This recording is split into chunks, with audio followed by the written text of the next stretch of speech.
Falei com o microfone desligado.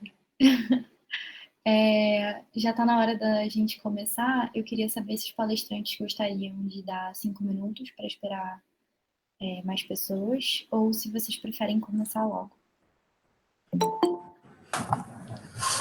Fica à vontade, viu, Luísa? Por mim não tem problema não, vocês que sabem. Doutora Natália também não se importa? É você que vai começar. Sim. Uhum. A gente pode começar daqui a 5 minutinhos. Eu vou colocando a apresentação. O que é que você acha? Ok. Tá bom? Tem entrando agora. Parece Tá que certo. eu falei. Eu vou compartilhando aqui minha tela, tá bom? Ok. Para quem chegou agora, a gente vai dar até 7h05 para as pessoas que ainda não conseguiram entrar poderem se organizar e entrar.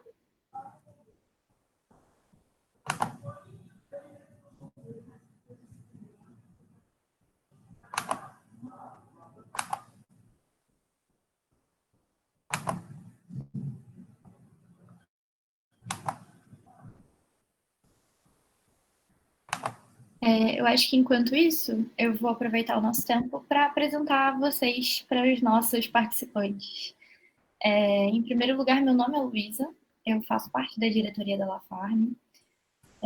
A Estela Ramos, que está aqui com a gente também, ela é a presidente da Lafarm. E com a gente também, hoje, os nossos palestrantes estão o doutor Ancenor Miranda Filho. O doutor Alcenor, ele é médico pela Universidade Federal do Vale de São Francisco. Ele é psiquiatra formado pelo Instituto Bairral de Psiquiatria. É pós-graduando em Psiquiatria Forense pelo IPQ HCF Municipal, eu acho, MUSP. E é psiquiatra plantonista do Hospital Municipal Dr. Arthur Saboia. Já a nossa palestrante, que vai estrear a nossa jornada, é a doutora Natália Saldanha. Ela é médica pela Universidade Federal de Alagoas, é psiquiatra pelo Instituto Bairral de Psiquiatria e tem especialização em Psiquiatria da Infância e Adolescência pelo Instituto de Psiquiatria HCF MUSP. E ela atualmente é preceptora da residência de Psiquiatria de Infância e Adolescência do IPQ.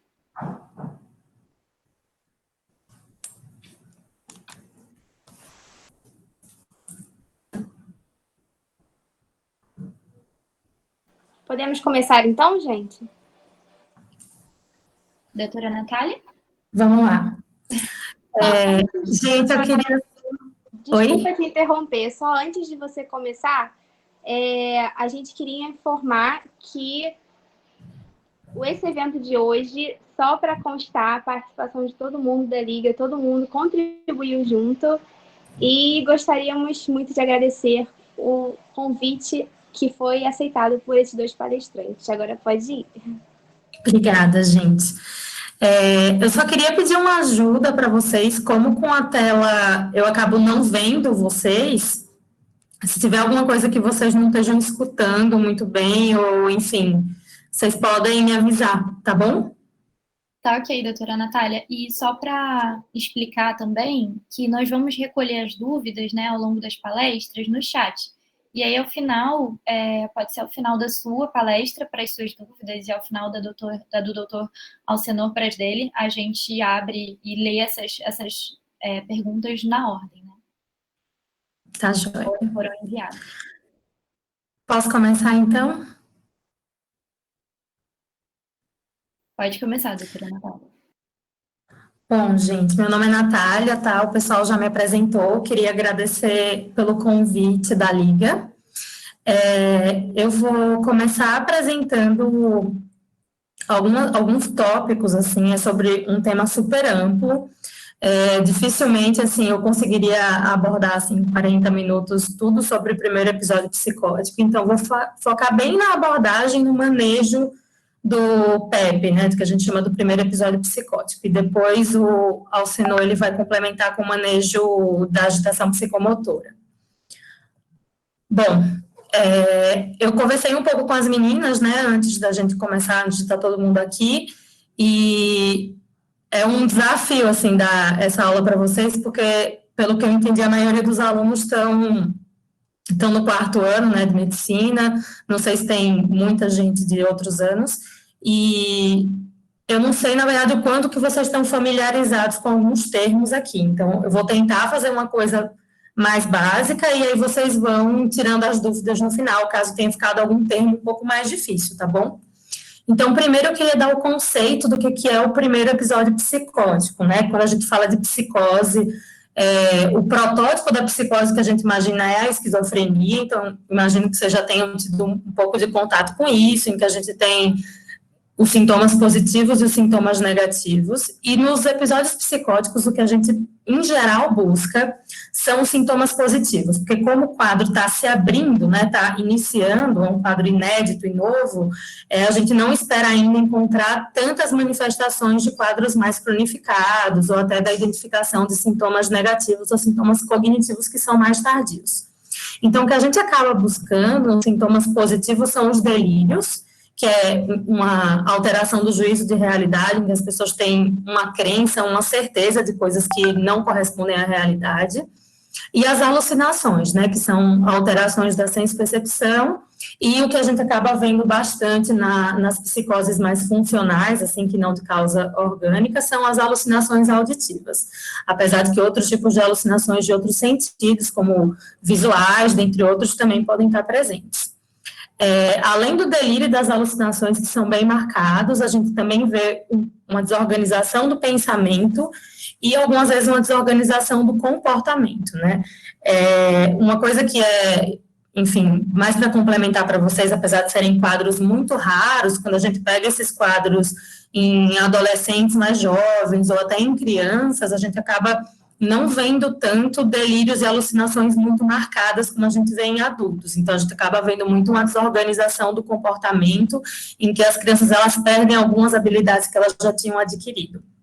Então, esses são os sintomas que a gente espera encontrar num episódio psicótico, né? E 60% desse primeiro episódio psicótico, que é quando surge esse quadro inédito, eles vão evoluir para um transtorno do espectro da esquizofrenia, que basicamente os sintomas são os mesmos, nesses transtornos do espectro da esquizofrenia, o que vai modificar um pouco é o tempo de duração deles. Então, se a gente tem um quadro de até 1 mês, a gente está falando de um transtorno psicótico breve, que pode remitir. Esquizofrenia a gente só considera depois de 6 meses de doença, e o transtorno esquizofreniforme que fica nesse limbo entre os dois, né, entre 1 mês de instalação até 6 meses de continuidade do transtorno psicótico. Uma coisa que é bem importante quando a gente está falando do surgimento desse primeiro episódio psicótico é não rotular os pacientes já com algum diagnóstico, né? Muitas vezes a gente vê os sintomas, algumas famílias até hoje em dia, enfim, perguntam se é um sintoma sugestivo de esquizofrenia, e se a gente não tem o tempo suficiente, se o quadro abriu agora, ele pode ser várias coisas, então a gente não pode rotular já uma coisa que tem um prognóstico, assim, mais reservado. E o que é muito importante quando a gente fala de primeiro episódio psicótico é porque a gente pode falar de uma abordagem mais preventiva, se a gente faz uma intervenção precoce. Então, pensando nessa questão do desenvolvimento, as psicoses, quando estão dentro do espectro da esquizofrenia, elas surgem em pessoas muito jovens, né? Então, em adultos jovens, em adolescentes, e isso faz com que isso tenha um baita de um impacto na vida deles, né? Então, a gente vai ver adultos que ficam incapacitados para trabalhar, que não conseguem formar uma família, que não conseguem, adolescentes que não conseguem evoluir a parte acadêmica por conta da gravidade do quadro. Então, a gente acaba usando essa questão da plasticidade dessas pessoas mais jovens como uma forma, assim, que pode ser muito lesiva se esse quadro se prolonga, mas também que se a gente consegue fazer uma intervenção precoce, a gente muda o prognóstico dessas pessoas e faz com que elas não evoluam para um quadro mais cronificado e consigam manter algumas habilidades que elas ainda têm. Então, quando a gente está falando ainda do primeiro episódio psicótico, um período crítico para promover tanto a prevenção como a intervenção que seja curativa, que não cause muitas sequelas, nem muitos sintomas a longo prazo, a gente tem que considerar do surgimento da psicose até os primeiros meses, para tentar uma intervenção o mais breve possível, né? E essa intervenção, eu vou explicar um pouquinho mais na frente para vocês, tem toda a parte de reabilitação psicossocial, mas é muito importante que a gente tenha uma intervenção medicamentosa também para esses casos, justamente por conta dessas implicações no desenvolvimento que eu falei para vocês, tá? Bom, e na avaliação de um primeiro episódio psicótico, é bem importante que a gente faça uma avaliação com anamnese bem completa, se possível, assim, com outros profissionais também. Muitas coisas do que eu vou falar aqui, a gente sabe que na prática, às vezes, há uma limitação, mas algumas coisas, principalmente na psiquiatria, se a gente foca muito numa história clínica bem feita, na cronologia dos problemas, a gente acaba descobrindo e direcionando nossas investigações, tá? Então, em relação à anamnese psiquiátrica, é bem importante a gente coletar uma história dos problemas principais, com esse foco na cronologia, descrever bem quais são os sintomas psicóticos, qual a cronologia que eles surgiram, busca de comorbidades, uma coisa que a gente acaba vendo, principalmente em quadros que desenvolvem pré-esquizofrenia, é que é comum ter alguns sintomas que lembram sintomas ansiosos antes do quadro psicótico ficar instalado. Então, é até o que a gente chama de fase de trema, né, que é um estranhamento em relação ao mundo, uma coisa que eles sentem que algo esquisito está acontecendo, mas ainda não ocorreu o delírio propriamente dito, que explica um pouco aquela sensação de estranhamento prévio. Então, é importante a gente procurar esses sintomas que lembram sintomas ansiosos também. Super importante a gente investigar as substâncias psicoativas.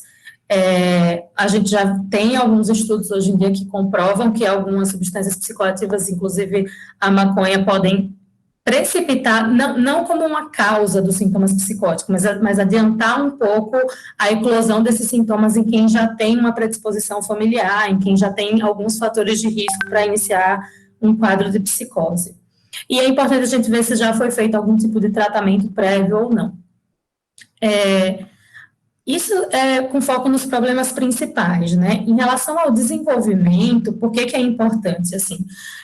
Quando a gente vê que os quadros surgem na adolescência e na vida adulta, mas se a gente for focar um pouco nos primeiros anos de vida desses pacientes, a gente já vê, quando a gente está falando de esquizofrenia, que existem alguns fatores de risco que são bem conhecidos já. Então, pode não ser uma criança com um atraso muito marcante, mas é comum que a gente veja um atraso discreto, neuropsicomotor, uma dificuldade de aprendizado, um problema cognitivo já na escola, crianças mais tímidas, com mais dificuldade de socialização. Então, são algumas coisas que dão uma dica, assim, que sugerem que é uma história mais sugestiva de uma psicose como a esquizofrenia.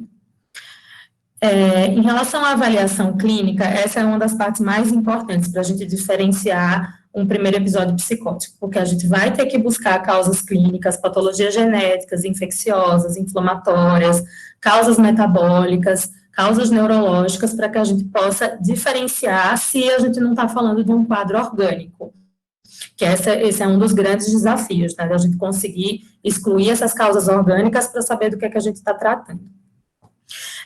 A avaliação neuropsicológica, ela nem sempre vai ser possível no momento de um quadro agudo, então, existe por que é importante essa avaliação neuropsicológica, se for possível ela ser realizada? Porque a gente pega um pouco o quadro de base do paciente antes dele ter uma deterioração cognitiva. Isso é bem importante na hora de reabilitação cognitiva também, para que ele não fique com tantas sequelas, mas no momento de um episódio psicótico em que o paciente esteja em surto, esteja agitado, muitas vezes não é difícil fazer essa avaliação e a gente também tem que considerar a questão do acesso, né?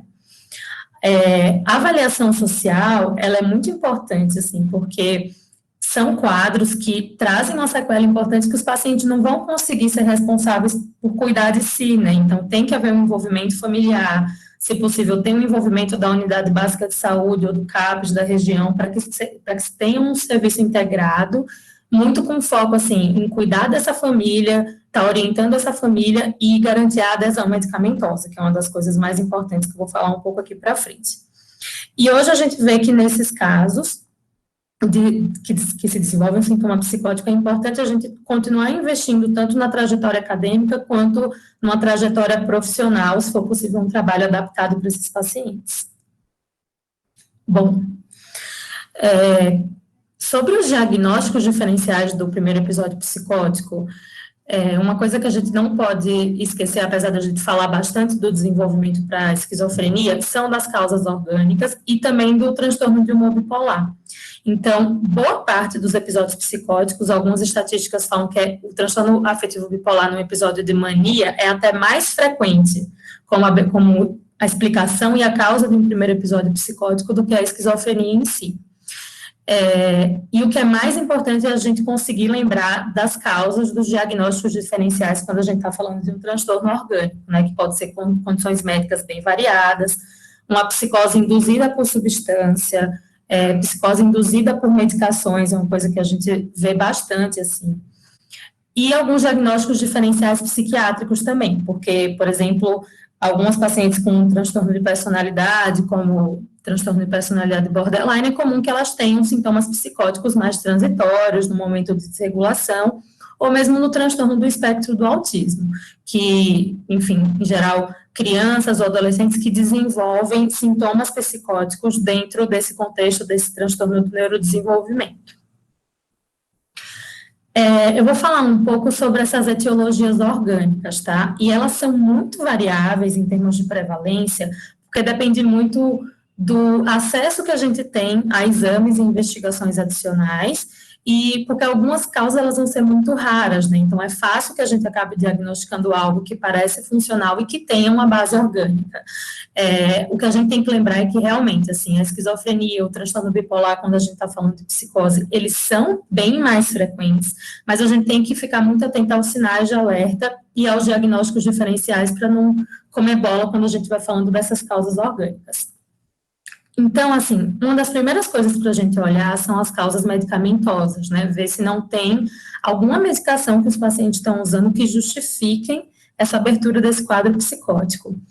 É muito comum, quando a gente está falando de psicose, que a gente tenha atenção à idade que vão surgir esses sintomas. Então, se a gente vê um quadro psicótico de início num idoso, por exemplo, que é totalmente fora da faixa habitual do que a gente espera, um idoso que tem uso de polifarmácia, em que pode ter várias interações medicamentosas, é para a gente ficar esperto que não está com cara de um quadro funcional, né, que a gente tem que ver se aquelas medicações que ele está usando não justificariam o surgimento desse quadro.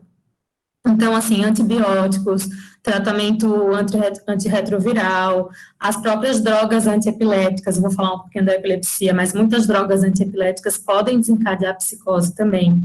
Drogas antiparkinsonianas, porque elas são agonistas de dopamina, então também podem desencadear sintomas psicóticos importantes, imunomoduladores e corticoides. Então, são algumas medicações para a gente ficar atento.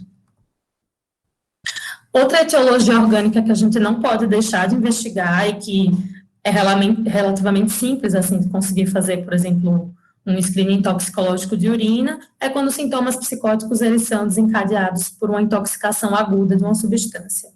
Então, quando a gente fala de substância psicoativa, esses sintomas podem surgir tanto na intoxicação aguda, quanto na fase de abstinência, na fase que essa substância está saindo do corpo do indivíduo, e isso também pode causar esses sintomas psicóticos. Então, diversas substâncias, desde álcool, a psicoestimulantes como cocaína, anfetamina, cannabis e alucinógenos em geral, a gente tem que ficar atento na investigação da história clínica e, se possível, investigar laboratorialmente também. Quando a gente está falando das substâncias psicoativas induzindo sintomas psicóticos, esses sintomas, assim como das causas medicamentosas, eles costumam ser transitórios. Então, por exemplo, no caso das medicações, a gente não espera que esses sintomas, depois da retirada da medicação, permaneçam por mais de um mês. E esses sintomas transitórios é o que a gente espera também nas substâncias psicoativas. O que a gente tem que ficar muito atento foi aquilo que eu comentei agora há pouco, que algumas substâncias como cannabis, eles podem, em quem tem uma predisposição e uma história familiar, podem adiantar o início de um quadro, de um paciente que provavelmente teria um outro gatilho para surgimento de psicose ao longo da vida, mas que esse gatilho pode ser, por exemplo, o cannabis ou alguma outra substância para iniciar um quadro psicótico que vai se prolongar. A epilepsia é uma das causas orgânicas que está bem relacionadas com a psicose, assim, e é bem interessante porque é uma afecção neurológica que está relacionado com a psicose de diversas maneiras. Eu vi que alguém mandou um comentário. Eu fiz uma pergunta, doutora Natália, mas você pode responder quando Posso você continuar? Tá, Pode. joia. Então, eu vou seguindo e eu deixo para o final, tá bom? Ok, obrigada. Então, quando a gente fala de epilepsia, a gente tem que avaliar, assim, temporalmente, como que esses sintomas psicóticos estão relacionados com as crises epiléticas. Então, é comum que a gente tenha como uma manifestação da crise, que antes a gente chamava de aura da crise, ou então os primeiros sintomas que os pacientes têm durante a epilepsia, o surgimento de sintomas psicóticos. Então, isso é comum, pode acontecer, principalmente na epilepsia do lobo temporal. Na epilepsia do lobo temporal, a gente vê alguns sintomas mais diferentes, assim, quando a gente fala de epilepsia. Então, é comum que surjam alucinações ou ilusões, tanto simples como complexas, um sentimento de medo, desconforto gástrico, sensação de déjà vu, alterações gustativas e olfatórias. Então, todos esses sintomas, eles podem estar na aura da crise ou até durante a própria crise. Então, a gente tem que ficar de olho no diagnóstico diferencial, assim, e o que ajuda, se a gente vê uma correlação, por exemplo, se esse sintoma psicótico evolui para esses outros sintomas, ou evolui mesmo para uma crise generalizada, a gente vê essa questão temporal para poder focar no tratamento da epilepsia, e não só no sintoma psicótico em si. No período pós-ictal também pode haver surgimento de sintomas psicóticos, eles também têm essa cronologia bem marcada de ocorrer depois da crise epilética, e esses são, quando a gente fala de pré-ictal, ictal e pós-ictal, eles estão bem relacionados com a crise em si. Mas é comum em alguns tipos de epilepsia e alguns quadros mais graves, em que ocorra psicose interictal, que não está relacionado com a crise epiléptica em si, mas que tem uma correlação com a epilepsia. Então, assim, de terem sintomas psicóticos e o paciente ter uma epilepsia também. E essa psicose ser muito melhor explicada pelo contexto da epilepsia do que por um transtorno funcional como uma esquizofrenia. E só para facilitar um pouco, né, algumas drogas antiepiléticas também podem causar psicose. Então, a gente vê o topiramato, fenobarbital, levetiracetam, como algumas dessas drogas que podem desencadear sintomas psicóticos, que a gente tem que estar atento. Ainda falando sobre acometimento do sistema nervoso central, tem algumas causas de doenças neurodegenerativas que podem desencadear sintomas psicóticos. E aí, de novo, a gente acende aquele alerta de que são quadros que vão surgir muito tardiamente, em pacientes mais idosos. Pode ocorrer delírios e ideias delirantes que são específicos, assim, que a gente costuma ver em quadros como esse, que não são tão comuns na esquizofrenia. Então, por exemplo, delírio de ciúmes é uma coisa que pode acontecer, delírio de falso reconhecimento é para a gente acender uma luzinha para uma psicose secundária. Delírio de falso reconhecimento, assim, são alguns delírios clássicos de, por exemplo, a pessoa vê uma pessoa e achar que aquela pessoa que é seu familiar foi tomado por um impostor. Ou então, de, por exemplo, estar passando por uma pessoa na rua e reconhecer aquela pessoa como alguém conhecido, quando na verdade não é. Então, esse é um delírio que é muito associado a causas orgânicas, principalmente essas neurodegenerativas. E lembrando que costumam ser manifestações mais tardias dessas doenças. Quando a gente fala de doença neurodegenerativa, a gente espera que sejam sintomas que surgem de forma mais tardia, mas a gente também pode ter alguns tipos de demência, como a demência dos corpúsculos de Lewy, demência frontotemporal, degeneração córtico-basal, em que a psicose pode ser, inclusive, o sintoma inicial da instalação dessa demência, da instalação desse quadro neurodegenerativo. E quando a gente está falando do Parkinson, é comum que as alucinações surjam de forma mais tardia, mas a gente tem que ficar muito atento quando tiver um tratamento dopaminérgico, em geral com a levodopa, que está instalado, porque é uma medicação que pode predispor a sintomas psicóticos também. Já uma causa mais rara, mas que confunde bastante com sintomas de esquizofrenia e com psicoses funcionais, são as encefalites. A que mais se assemelha a um quadro funcional é a encefalite anti-NMDA. Então, em geral, os sintomas psiquiátricos são as primeiras manifestações, é possível que seja um quadro psicótico, mas também quadros ansiosos, sintomas depressivos podem acontecer como o surgimento dessa encefalite, mas, em geral, ela não vai estar, os sintomas psiquiátricos, eles não vão estar isolados ao longo da evolução do curso, né? Então, é comum que ocorra uma flutuação do nível de consciência, alterações de sinais vitais, como febre, surgimento de convulsão, desautonomia, taquicardia. É comum que esses pacientes, eles apresentem distonia, tenham evolução de quadros muito graves, inclusive de não conseguir deglutir, de não conseguir andar. São casos mais raros, mas que o começo é muito parecido com um quadro psiquiátrico. Então, é inclusive comum que esses pacientes cheguem no serviço de psiquiatria para um primeiro atendimento. E aí, lógico, a gente vai ter uma dificuldade diagnóstica, porque são exames super específicos, né, para conseguir fazer a dosagem desses anticorpos anti-NMDA. E outros tipos de encefalite que a gente também tem que pensar no diagnóstico diferencial, apesar de mais raras, encefalite anti-GAD e anti-VGKC, que é do canal do potássio dependente de voltagem. O que a gente tem que lembrar é que, em geral, quadros como o da esquizofrenia ou do transtorno do espectro da esquizofrenia, eles vão ser quadros mais insidiosos, de instalação mais lenta. E quando a gente fala de encefalite de quadros orgânicos, os inícios, eles são mais agudos. E, raramente, os sintomas psiquiátricos, eles vão estar isolados, vão estar associados com esses outros sintomas que eu comentei com vocês. No entanto, assim, nos quadros de encefalite NMDA, a gente pode, no começo do quadro, ter uma ressonância normal, ter um eletroencefalograma normal e ter líquido sem alteração ou com poucas alterações muito inespecíficas no início do quadro. Então, por isso, assim, que é tão importante essa avaliação da parte clínica mesmo, de ver que é um quadro agudo, de ver que tem alteração de sinais vitais e, assim, é comum, por exemplo, as pessoas suspeitarem de encefalite já tratar como com antiviral, já tratar como se fosse uma encefalite bacteriana, e depois, quando não tem resposta, é o tempo deles poderem pedir um exame mais específico, como o do anticorpo anti-NMDA. De patologias mais sistêmicas, autoimune ou inflamatórias, a gente tem o lúpus.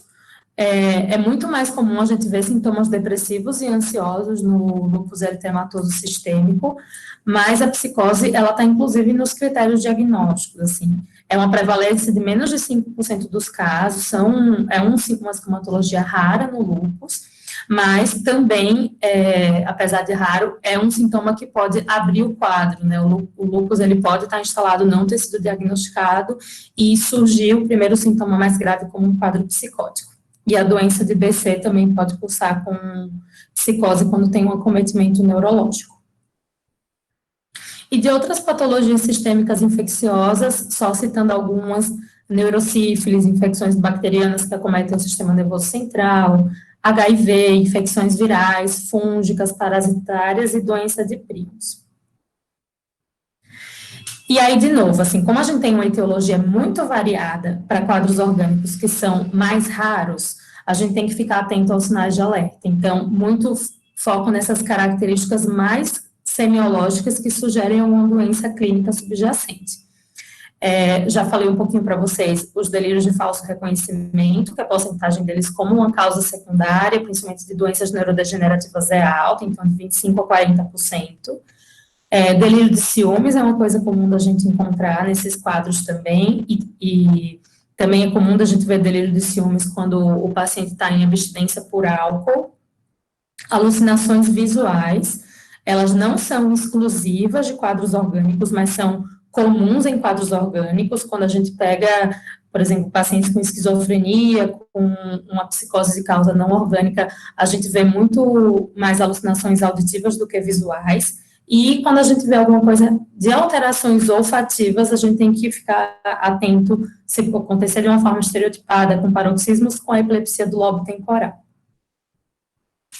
E aí, algumas outras coisas que na história a gente pode ficar atento, assim. Então, a ausência de um histórico familiar de psicose, é comum a gente ver, tanto em transtorno bipolar como na esquizofrenia, uma recorrência na história familiar desses quadros. Então, se a gente não tem nenhum quadro, é um quadro novo que está surgindo naquela família, a gente tem que ficar esperto também se não pode ser uma causa secundária. Da mesma forma, com história familiar de outras patologias orgânicas que podem estar ressurgindo ali. Uma história pessoal, né, nos antecedentes, que não é muito habitual. Então, assim, idade de início que não é em adolescente ou adulto jovem, mulher pode ser um pouco, pode ter um surgimento mais tardio na questão da perimenopausa. A ausência de antecedentes pessoais de psicose, aqueles antecedentes relacionados ao desenvolvimento, que eu comentei com vocês.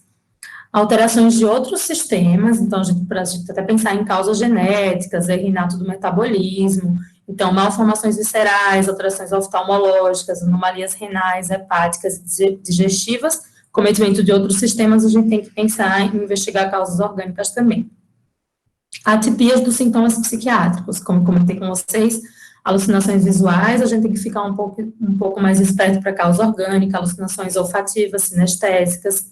Quando os pacientes eles têm uma crítica dos sintomas alucinatórios, também é algo sugestivo de doença orgânica, porque quando a gente pega um paciente que evolui para a esquizofrenia, em geral, ele acredita muito na vivência daqueles sintomas. Não é uma coisa que a gente consegue argumentar com ele. Então, eles têm uma perda da crítica do estado mórbido deles. Então, se tem um paciente que tem uma crítica, que tem uma alucinação, mas percebe que aquilo é uma coisa estranha, que pode ser algo da cabeça dela, que pode ser algo da doença, a gente tem que ficar esperto também para uma causa de origem orgânica. E os delírios específicos, como o delírio de falso reconhecimento e de ciúmes, que eu comentei também.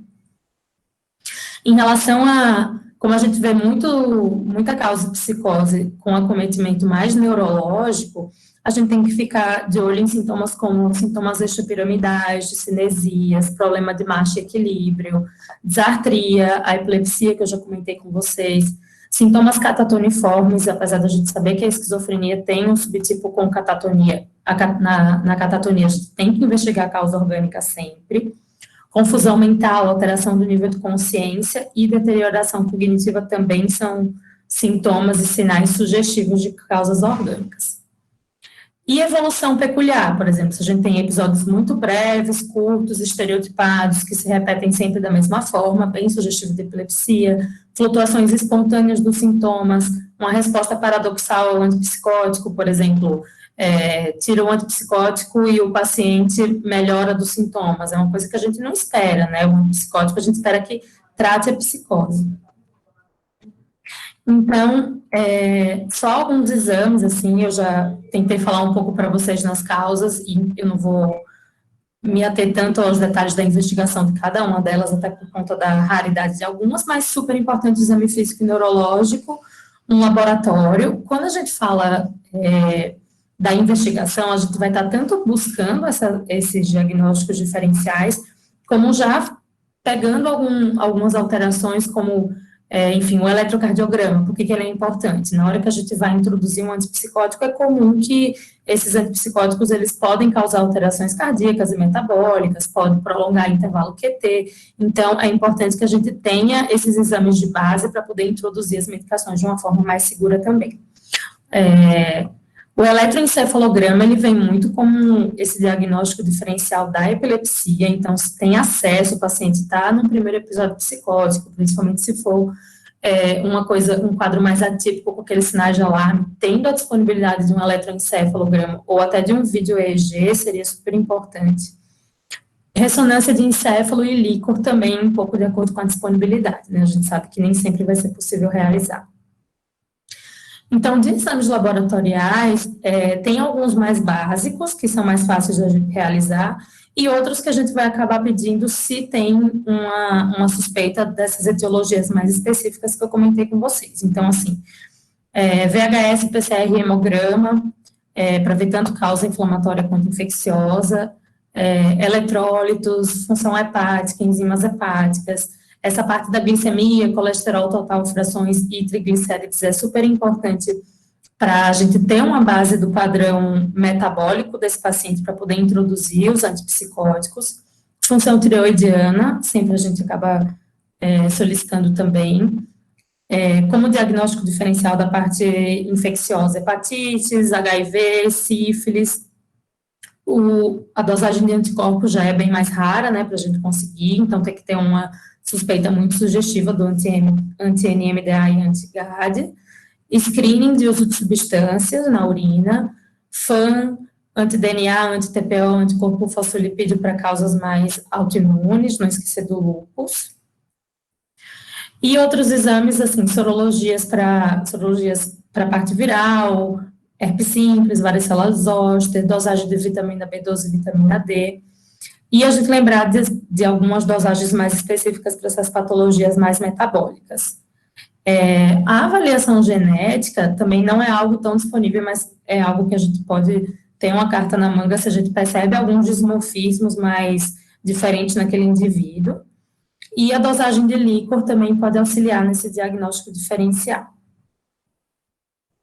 Bom, e quando a gente exclui as causas orgânicas, a gente tem que ficar bem atento para os transtornos psicóticos como um todo, quando eles são endógenos, né, que são aqueles do transtorno do espectro da esquizofrenia, sendo, como eu tinha falado para vocês, o transtorno psicótico breve, quando ele está durando de 1 dia até 1 mês, quando a gente presta atenção, principalmente nos sintomas positivos, né, que eu comentei com vocês no começo, dos delírios, alucinações, os comportamentos e o discurso desorganizado.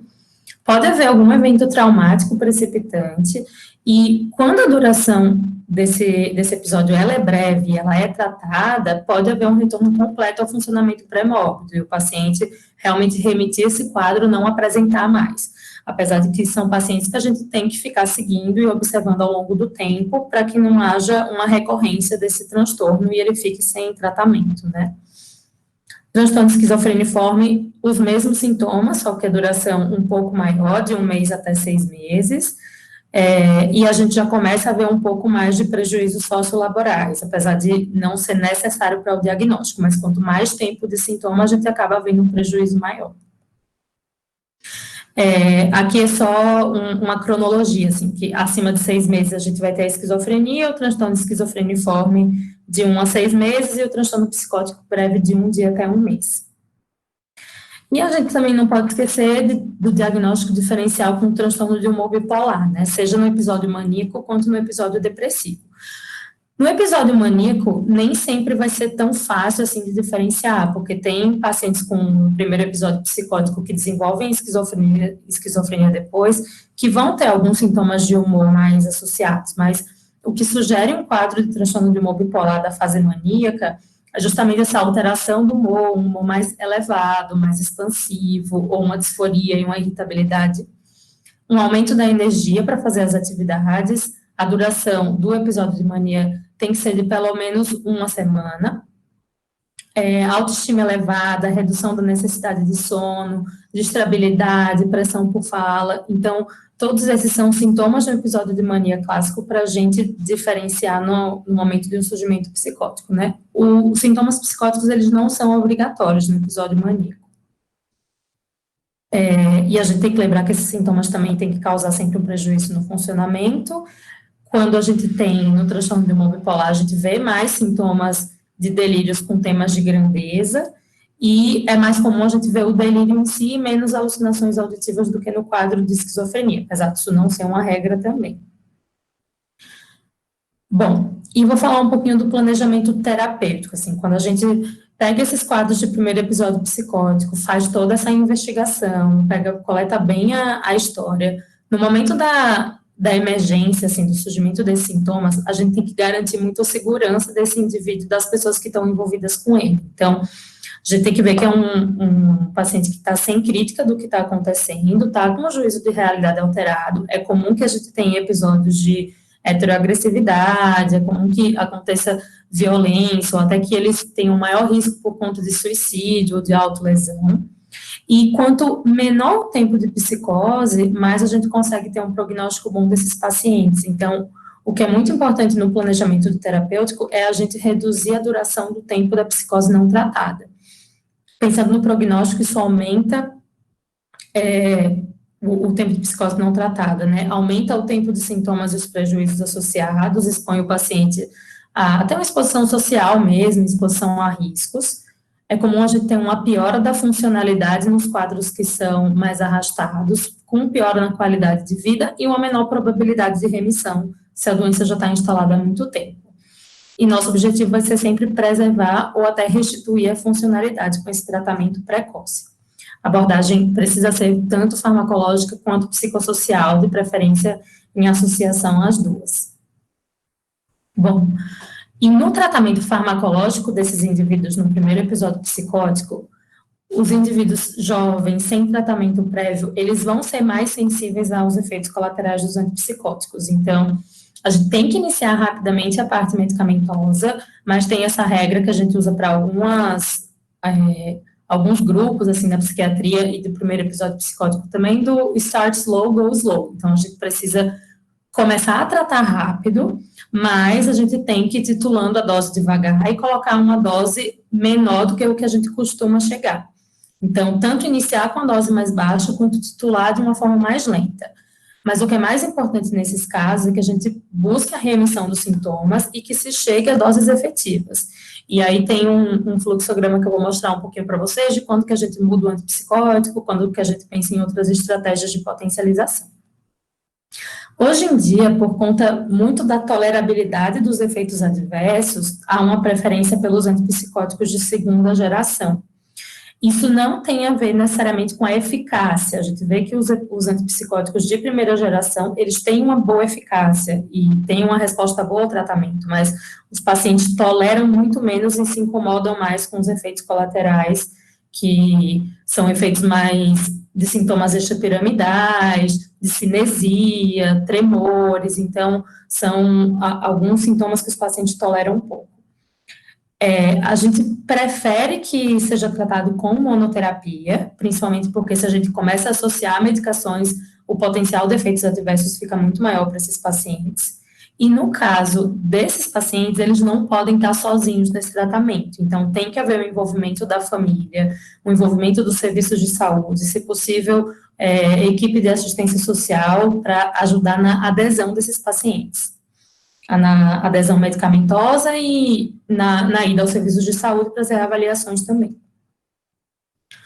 Bom, então, nesse fluxograma, é um fluxograma de um artigo, eu posso passar para vocês depois, da Nova Zelândia e da Austrália, que fala um pouco desse manejo de quando a gente tem o primeiro episódio psicótico.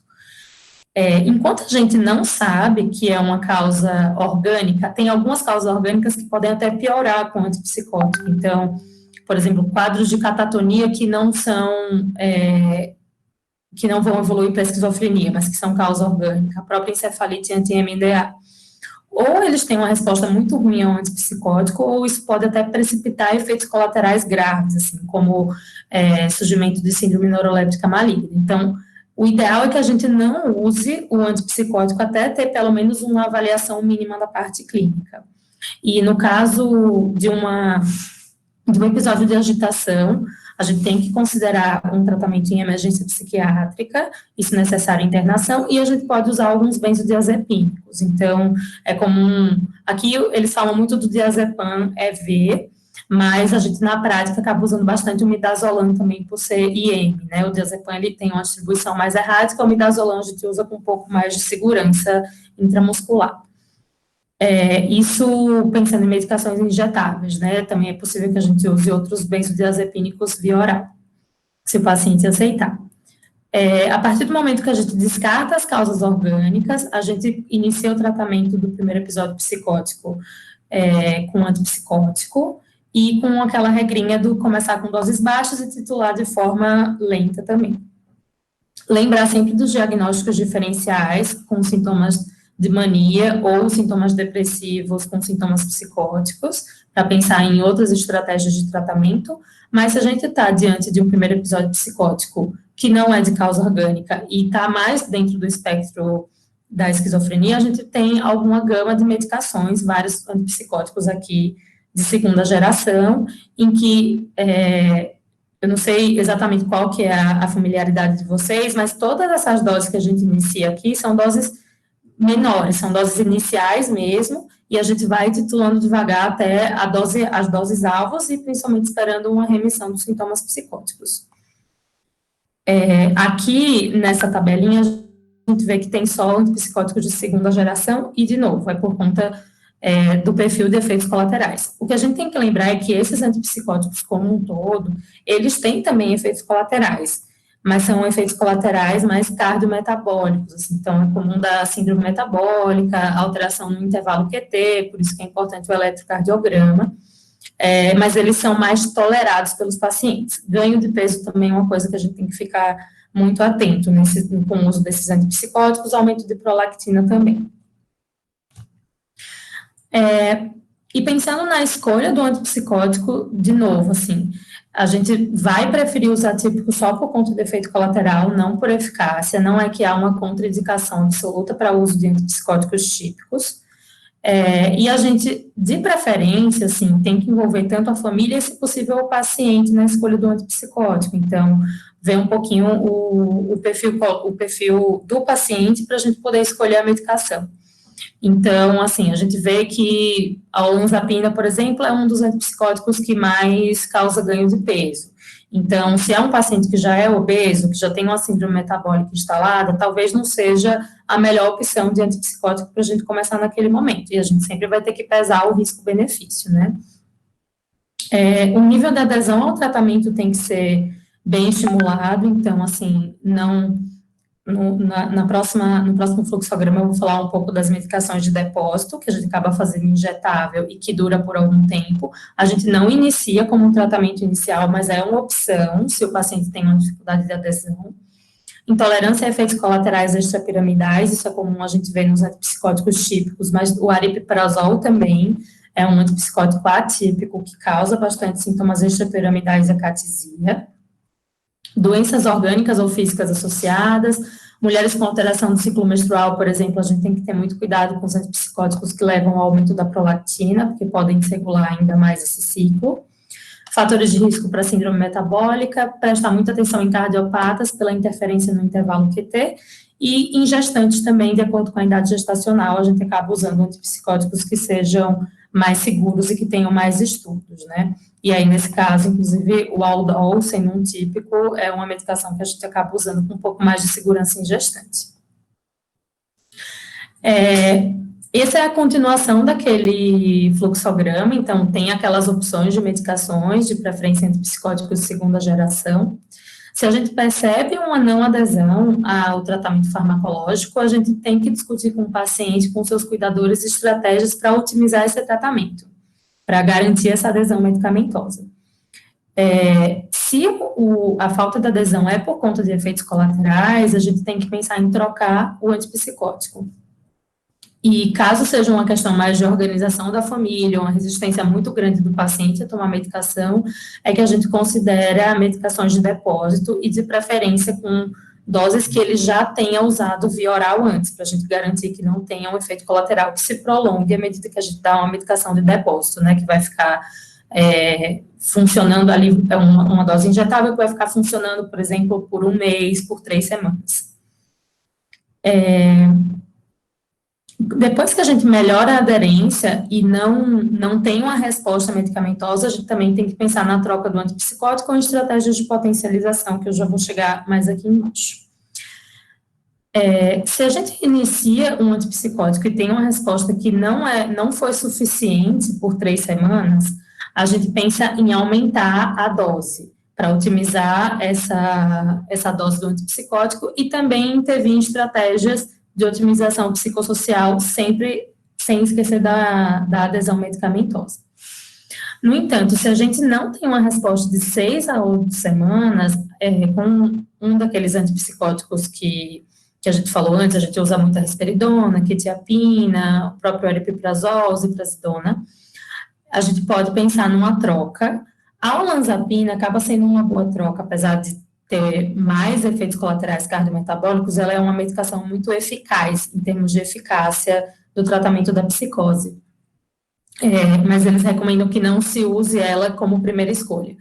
Em geral, assim, falha com 2 antipsicóticos, não responde, a gente tem que sempre pensar em causas por que aquele paciente não está respondendo. Então, de novo, adesão, uso de substância associado, algum fatores estressores familiares que possam estar perpetuando aquele quadro, mas 2 antipsicóticos com falha nesse primeiro episódio psicótico, a gente tem que, inclusive, já considerar a clozapina, né, que é uma medicação já para uma psicose refratária, e, da mesma forma, começar com doses mais baixas e titulando. E o manejo da clozapina não vou entrar tanto, porque é algo bem específico, mas caso vocês tenham alguma dúvida de como que a gente titula, do que a gente tem que acompanhar no segmento, vocês me fazem pergunta nas dúvidas, tá bom? E outra coisa que a gente... É um dado um pouco controverso, assim, na literatura, mas por quanto tempo que a gente tem que tratar esses pacientes com esse primeiro episódio psicótico? Nesse consenso, ele fala no mínimo 2 anos, alguns quadros, eles sugerem um acompanhamento multiprofissional por pelo menos 5 anos, mas já tem alguns outros consensos que falam que é possível o tratamento ser feito por 1 ano, se for um episódio psicótico mais breve. E aí, lógico, o desmame a gente vai ter que acompanhar com muita cautela, ser um desmame lento, acompanhar recidiva de sintomas e considerar um tratamento mais a longo prazo, se esses sintomas voltarem a surgir. No enfoque das intervenções psicossociais, além da parte medicamentosa, a psicoeducação, principalmente da família, é muito importante. Explicar o que é o quadro psicótico, explicar o que são os sintomas positivos, como que o paciente está vivenciando de uma forma diferente naquele momento. Algumas vezes os sintomas psicóticos positivos eles remitem e as famílias ficam muito incomodadas com os sintomas residuais que sobram. Então, o paciente está com menos motivação, está mais apático, não conseguir ter vontade de fazer as coisas. Então, é bem importante explicar também sobre esses sintomas negativos mais residuais. A terapia cognitivo-comportamental pode ajudar na reabilitação desses pacientes, bem como a reabilitação cognitiva. E para casos mais graves como esse, a gente usa muito o que a gente chama de manejo ou gerenciamento de caso, que, por exemplo, tem um psiquiatra que vai ser o responsável por gerenciar os outros profissionais, a neuropsicóloga, a terapeuta, a assistente social, todos juntos nesse caso, sendo gerenciados pelo psiquiatra, por exemplo. Aqui no Brasil, a gente acaba vendo mais manejo de caso concentrado no psiquiatra, mas tem alguns outros países, como nos Estados Unidos, que a assistente social, ela é uma das responsáveis por organizar esse manejo de caso e coletar todas as informações, fazer reunião com a equipe, todos estarem entrando em contato. E esse acompanhamento muito profissional, ele tem que estar vigente até a remissão dos sintomas, e nesse segmento a longo prazo de pelo menos 1 a 2 anos.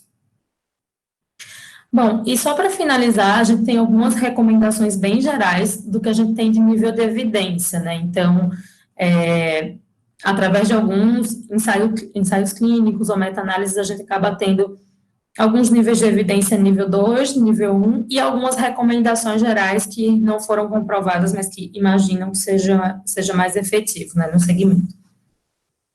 Então, de nível de evidência 2, a gente tem, por exemplo, seria importante campanhas comunitárias de saúde pública para que a população conheça o que é uma psicose e que consiga identificar os sinais de um primeiro episódio psicótico. A gente tem também que o tratamento multiprofissional contínuo, com a duração de pelo menos 2 anos, que seria o ideal para esses pacientes. Lembrando que o nível de evidência 2, esse dado ainda é controverso, e tem coisas que falam de um tempo maior até menor. Intervenções que visem a qualidade de vida, com foco em alimentação e exercício físico, para prevenir o ganho de peso, é muito importante, vendo que esses pacientes vão estar em uso de antipsicóticos de 2ª geração, que predispõem a essas alterações metabólicas e ganho de peso. Mas, hoje em dia, além dessa orientação em relação a exercício físico e alimentação, a gente tem também o uso da metformina como uma forma de prevenir o ganho de peso nesses pacientes.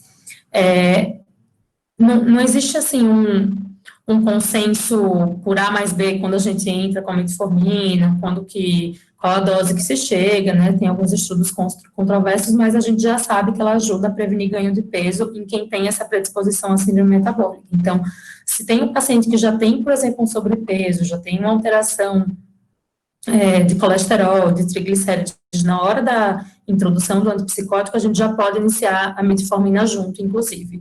E o que a gente vê é que é mais eficaz a prevenção do ganho de peso quando a metformina é introduzida precocemente do que a gente introduzir a metformina quando o paciente já está há algum tempo com o uso do antipsicótico e o ganho de peso já está instalado, a síndrome metabólica já está instalada. Então, sem um nível de evidência, mas com alguma recomendação em consensos, a gente vê que profissionais de saúde de outras áreas envolvidas no cuidado de adolescentes e jovens, por exemplo, professores, eles deveriam estar habilitados a reconhecer e poder referenciar esses pacientes caso eles percebam alguns sintomas do primeiro episódio psicótico, né? E o ideal é que esses pacientes sejam seguidos em serviços de saúde especializados pela especificidade do quadro. Ainda como recomendação, é importante incentivar a adesão medicamentosa de forma contínua. Há uma preferência pelos antipsicóticos de segunda geração, em detrimento dos antipsicóticos de primeira geração, de novo, somente por conta de questão de efeitos colaterais. E o que a gente tem de nível de evidência mais robusto, assim, mais forte, são as intervenções familiares que são necessárias. Então, a gente tem que envolver a família nos cuidados desse paciente. A promoção de uma reabilitação e de um suporte vocacional para esses pacientes, e que o objetivo dos cuidados psiquiátricos em indivíduos com primeiro episódio psicótico é que a gente consiga promover um tratamento efetivo precoce e reduzir o tempo de psicose não tratada, para que a gente não prolongue as sequelas desse tratamento. Então, gente, a aula é isso. Aqui tem algumas referências que foram usadas, tem o meu e-mail também, caso vocês tenham alguma dúvida. E a gente pode passar para as perguntas ou para a aula do Alcenur, se